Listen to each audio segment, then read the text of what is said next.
Have you ever been curious about what happens when something that takes place on a day that seems to be typical becomes a national nightmare? Imagine a tranquil small town where two young girls ensnare themselves in a horrific mystery that threatens to shake the whole community to its core. In this video, you will discover the tale of Liberty German and Abigail Williams, which is a narrative of friendship, sadness, and the unyielding pursuit of justice. Delphi, Indiana is a town that is incredibly close-knit, and almost everyone is familiar with one another. Given the nature of the location, one would not anticipate such a horrible crime would take place there. But on February 13, 2017, this tranquil village saw a transformation that will last forever. Libby German, who was 14 years old, and Abigail Abby Williams, who was 13 years old, were the closest of friends. They chose to go for a stroll along the Monon High Bridge Trail on a day when they were not required to attend school. It was around 1:30 in the afternoon when Libby and Abby were left off close to the Monon High Bridge. Around 2 minutes and 7 seconds after the hour, Libby shared a picture on Snapchat showing Abby walking on the bridge. This was the last time anybody saw them. We have now arrived at the point when things begin to take an unsettling turn. Please make sure that you guys click the subscribe button, like the video, leave a comment, and share it so that you may read more of our true crime tales. The girls did not show up at the spot that had been set for their pickup at 5:30 p.m., which caused the members of the family to become anxious. The search was started, and the next day, the worst suspicions were verified via the investigation. The two girls were reported missing on Monday, February 13th. The bodies were discovered about 12:15 on the 14th in the woods just east of town here by volunteers that helped in the search of the children after they were reported missing to the Carroll County Sheriff's Department. Family has been notified. This is considered a double homicide investigation. No further information will be released at this time. A remote place next to Deer Creek, about half a mile away from the Monon High Bridge, was where the remains of Libby and Abby were found on February 14th, 2017. The location was referred to as disturbing, but specifics were first omitted in order to protect the credibility of the inquiry. A blurry photograph of a guy who was observed on the path around the time that the girls went missing was provided by the authorities, along with an audio clip taken from Libby's phone.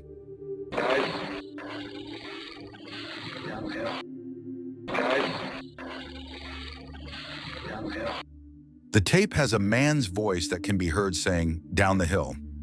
Over the course of many years, a number of drawings of the suspect were made public, which resulted in a great deal of conjecture and a great deal of information. As the search for the murderer became more determined, the community was overcome with a sense of dread and bewilderment. During the course of the inquiry, the case went through a number of unexpected turns and twists. There was a plethora of rumors and ideas, ranging from the possibility of a local wanderer being involved to the possibility of a link to other unsolved killings. Internet sleuths and others who are interested in true crime investigated every aspect in the hopes of finding a clue that would lead them to the perpetrator of the crime. There have been podcasts, videos, and internet forums that are devoted to uncovering the mystery, and the case has become a national fascination throughout this time. Years passed without the case being solved, despite the fact that it received a great deal of media attention and public interest. There was a cloud of doubt and worry that hung over the people of Delphi, and they were waiting for the day when justice would be administered.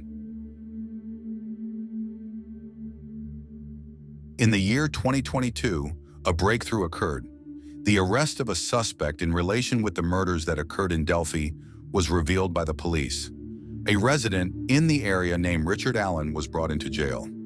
Allen, who had been a resident of Delphi for a considerable amount of time, was a well-known figure in the neighborhood. After hearing the news of his capture, the community was stunned and split. Despite the fact that some people were glad that a suspect had finally been taken into custody, others had a difficult time reconciling the picture of a neighbor with that of a possible attacker. What? Disbelief. Like, okay, I'm hearing this, but it's a process. Today is not a day to celebrate, but the arrest of Richard M. Allen of Delphi on 2 counts of murder is sure a major step in leading to the conclusion of this long-term and complex investigation. We expected to be excited and happy and like overjoyed that he's arrested, but now we're dealing with understanding that there's a lot of reopening wounds that's coming with that. My name's Dan Semitovich. I'm the producer and co-host of Down the Hill, the Delphi Murders podcast. My first reaction, I think everyone's first reaction was, who? We had no idea who this was. Richard Allen, you child murderer! Why did you do it? Shame on you! My name is Nicholas McClellan. I'm the Carroll County prosecutor. Mr. Allen has had his initial hearing. He's entered a preliminary plea of not guilty, and he is in custody. He's being held currently without bond. Here comes a guy that has never, ever been announced. He was nobody's radar. It was like, where did this guy come from? I was surprised because he seemed like a real nice guy and everything, waiting on us in the drive-thru and everything. I had not interacted with him, but everyone knew who he was. I mean, he worked there for so long. And when I found out who it was, I never in a million years thought that it would have been him, not someone so integral to the community. The legal process that have been brought against Richard Allen have carried on. Additional forensic discoveries, as well as digital footprints and witness statements, are included in the evidence that has been provided. However, the defense continues to assert that he is innocent, arguing that the evidence cannot be considered conclusive. The evidence against Richard Allen is difficult to understand. Despite the fact that there are a number of pieces of evidence that point to his culpability, the defense has brought up some legitimate concerns concerning the likelihood of a wrongful conviction. Trying to get justice while also making sure that everyone is treated fairly is a tricky balancing act. Throughout all of this suffering, the community of Delphi has maintained their solidarity in their lamentation and their resolve. There have been vigils with candlelight, memorials, and fundraising events organized in honor of Libby and Abby. These events have served to keep their memories alive and to reinforce the determination to uncover the truth. Our community is going through a lot of this with us. So it's their love, support, prayers are what's helping us get through this. You go through the motions. Your day is autopilot. We pray every day that we'll have peace someday. We know somebody out there may know how to help us find that. Faith. Actually, they had a good sermon this week and said that God will give you enough strength to get through the day. And we have to count on that every day, that He's going to give us the strength to make it through another day. And He has. Tough, but He has. The murders that took place in Delphi have left an unforgettable impression on this otherwise sleepy town. In spite of this, the spirit of Delphi is able to show through in the face of tragedy. The strength of the community is shown by the assistance they provide for the families, the devotion of law enforcement, and the resiliency of the community. We thank you for the folks that have showed up to show their support to the family. Be safe out there. Let's have a good time today. My daughter and her friends, they walked on those trails all the time. They were all off on school that day, and it's still unfortunate that the families don't have justice, but I think they'll eventually get it. And our whole community comes together because of all of this. It's made folks more aware because it puts the fact that it can happen in your backyard. Everybody always thinks, no, not in my town, not in my neighborhood, but it can happen anywhere. This touched the community, and it was so heartfelt by so many that we just wanted to contribute and be a part of this event. Well, I have a daughter and I have 3 sons, so I can't even imagine what my daughter, I can't even imagine something like that happening. So touches hard, touches to the core, right to the heart. Despite the fact that the arrest of Richard Allen could have provided some people with a feeling of resolution, the path to justice is not yet complete. The legal skirmishes, the presentations of evidence, and the counter-arguments made by the defense provide a picture of a case that is both captivating and complicated. Let's delve deeper into the critical evidence and the timeline of events that led to Richard Allen's arrest. While the inquiry was still in its early stages, the revelation of the audio tape and the photograph of the suspect prompted a rush of tips and leads across the investigation. However, a big breakthrough did not emerge until several years after the first findings were published. In addition to the relentless efforts of law enforcement and members of the community, technological advancements were also a contributing factor in the successful identification of Richard Allen. The digital proof was a very important factor. During the course of the forensic investigation, patterns and links were discovered that pointed to Allen. These included interactions on social media platforms, phone records, and other technological traces. The testimony of witnesses provided evidence that supported these results, indicating that he was in close proximity to the murder site at the time that the girls vanished. On the other hand, the defense puts out the argument that the evidence is circumstantial. They highlight the fact that there is no direct physical evidence that can be used to connect Allen to the killings. This has resulted in a contentious court struggle, with lawyers from both sides offering arguments that are convincing. During the proceedings in the courtroom, the prosecution placed a strong emphasis on the digital trail and witness testimonies. They presented a picture of Allen as someone who had the opportunity to commit the crime and presumably the motivation to do so as well. The defense rebutted the prosecution's claims by presenting character witnesses and alternative ideas, implying that the blame may be placed on another individual. This tug-of-war through the court system has not only captivated the town of Delphi, but the whole country as well. Fans of real crime, those who are knowledgeable about the law, and regular citizens all keep a careful eye on each new development in the hopes of finding a solution that would deliver Libby and Abby the justice they deserve. The collective efforts of the community to provide assistance to the families of Libby and Abby have been remarkable. For the purpose of serving as a reminder that the community is unified, fundraising events, awareness initiatives, and ongoing vigils are implemented. The families have shown a remarkable amount of fortitude and resilience, despite the great pain they are experiencing.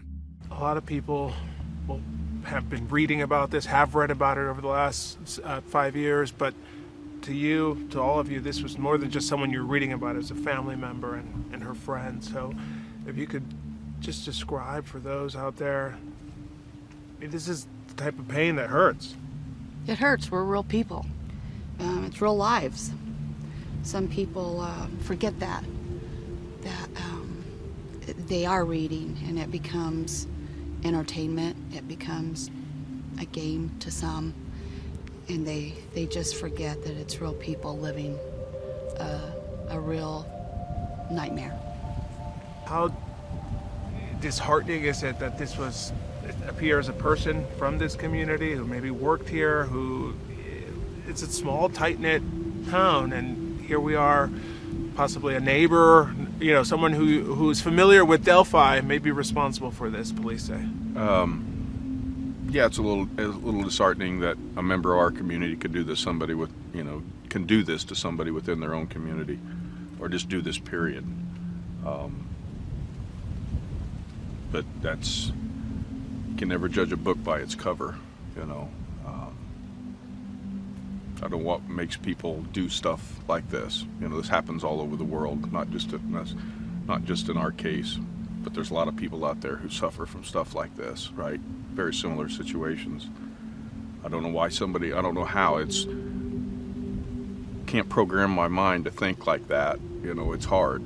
How can somebody do that and then just go on living life like nothing happened? I don't understand. Probably never will understand that. Most people have grown up here in Carroll County, have lived here their whole lives. It's a small community, and we've always felt like one neighborhood, and for it to be one of us, it's hard.